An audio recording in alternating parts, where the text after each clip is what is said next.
What is going on, everybody? Welcome back to A&A Radio Podcast with your host, Alex Angelov. Woo! Very nice. All right, let's go. And greetings to everybody who has discovered my channel. Thank you for watching, right? Today on A&A Radio, we're going to be talking about Shogun episode 5. Oh my God. Okay, first off, I want to say how great this show is. Okay, it has been a roller coaster of emotions. Everything, let me just fix my microphone. Everything is uh, perfect to the last detail. The acting, the scenery, the camera work. You kind of see this like almost like circular Boku effect um, that they have on the camera. Man, again, the CGI.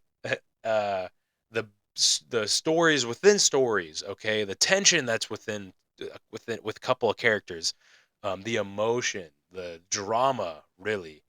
um, there's a little bit of action too in this episode as well, and just the detail to every single thing. The movements matters, the way that people speak matters, and Japanese culture they even touched on. And it's just insane. Really good episode. Really, really good. Again, this show does not miss. It does not miss. It hits all the time.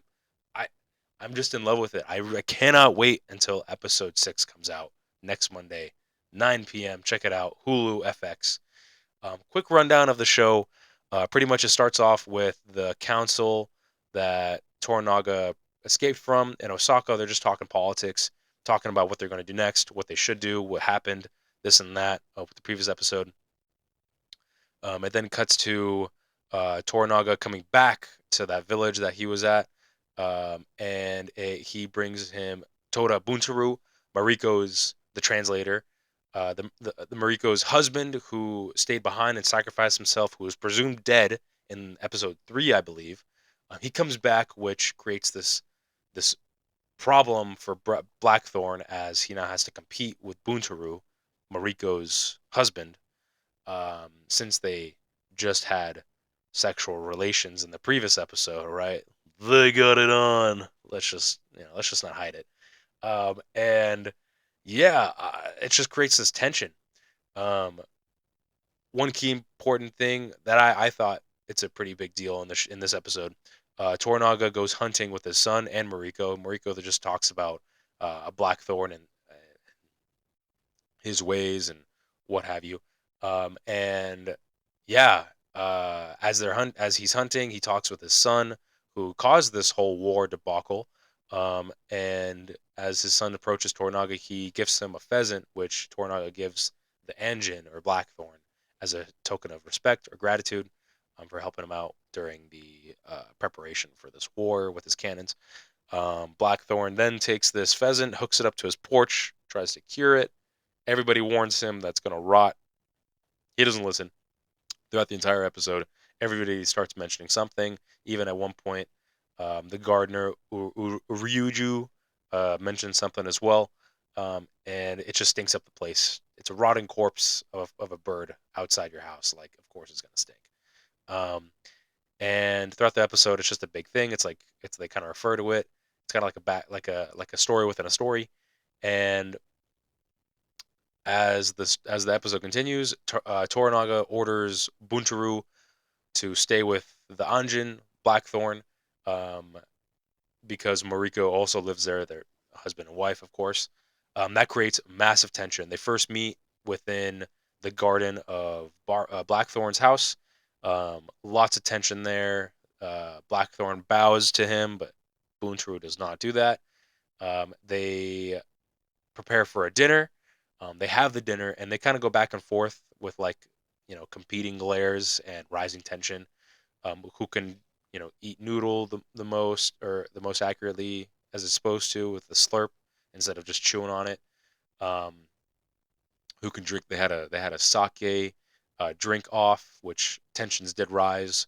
Buntaru trying to prove his military ways with a bow and arrow, shooting it really close to Mariko and shooting a fence off in the distance, nailing both shots.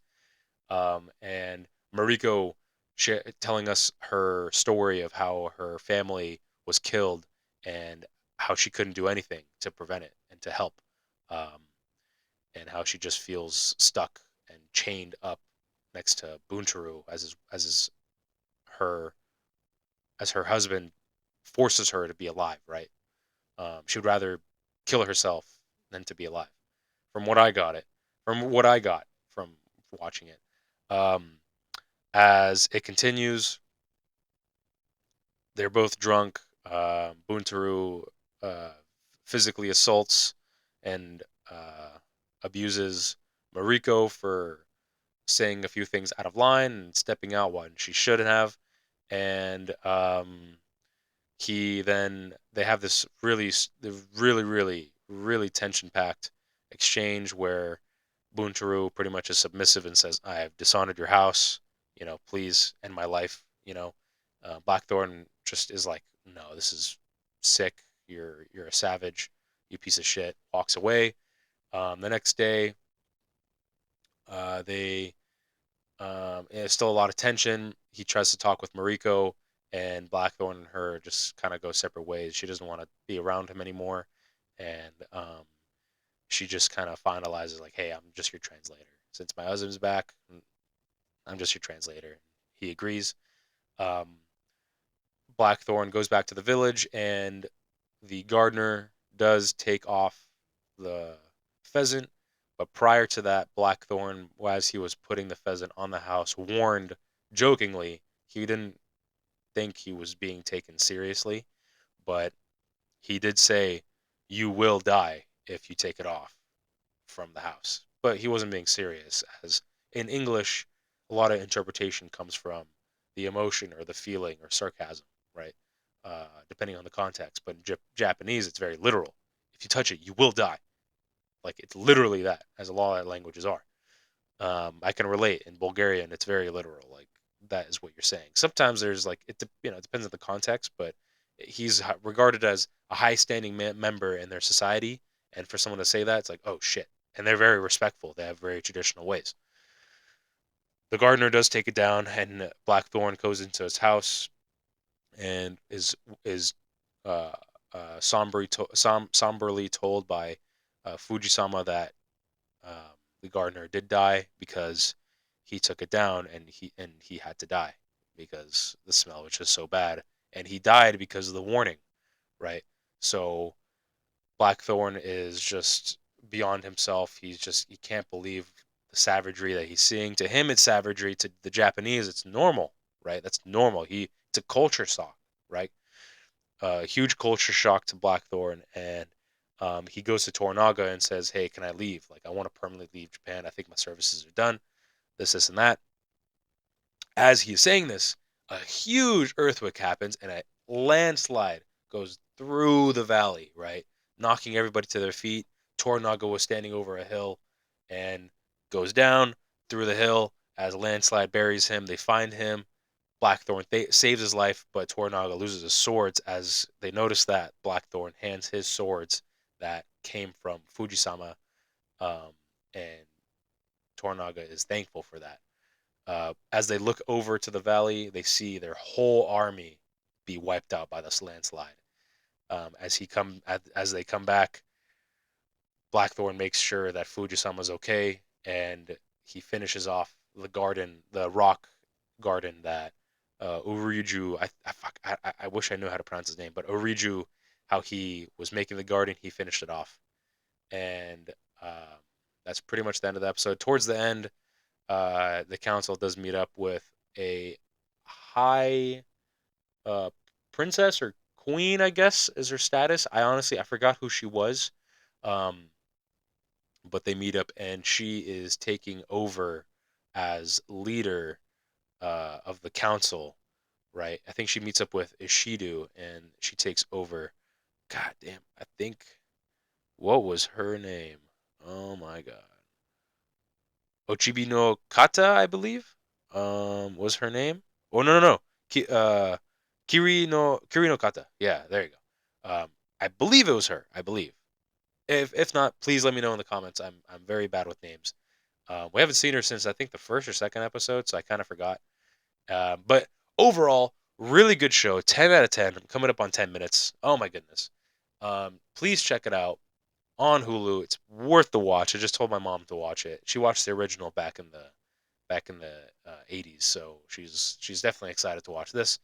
Um, but yeah, ladies and gentlemen, that's it. My rating for this episode, as it was for the past five, 10 out of 10. Oh my god, I do not say this lightly that this show is the shit. Really, really good. Check it out with your friends and family. Watch it on Hulu and FX. Um, and please check it out. It is really, really good. Ah, can't say anything other than that. But before I go, please remember to follow the channel. Do whatever needs to be done. Like, comment, subscribe, all that. Check out my other channel with Nelson, Shady Podcast, where we talk about movies, reviews, life, and everything else, but mainly stuff we like talking about and shows we like talking about. Um, Check us out. Really fun times. We do a couple teaser reactions as well. Check us out. Check out N1 the End Zone, N1 from the End Zone, Nelson's podcast. We talked about wrestling, sports, uh, uh, positivity, all that. Great content, amazing. Check them out.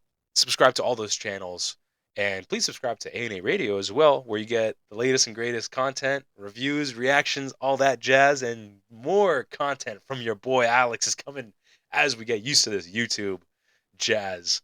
Okay, episode 9, I believe. Wow, dude, episode 9. Holy shit, episode 9. Goddamn, we come a long way going into the double digits. I was about to say triple, double digits. And yeah, ladies and gentlemen, that's it. That's it for me. I hope you guys have a good day. Go get some sleep. Enjoy the fresh air. I think today was the equinox is when I filmed this, March 19th. So days are going to be a little bit longer for us in the northern hemisphere. If you're watching in the south hemisphere, it's going to get a little colder slowly and slowly as fall transitions there, then winter as we approach summer. Um, Smell the roses if you're near here, northern hemisphere. Springtime. Enjoy the sunlight. Hug a tree.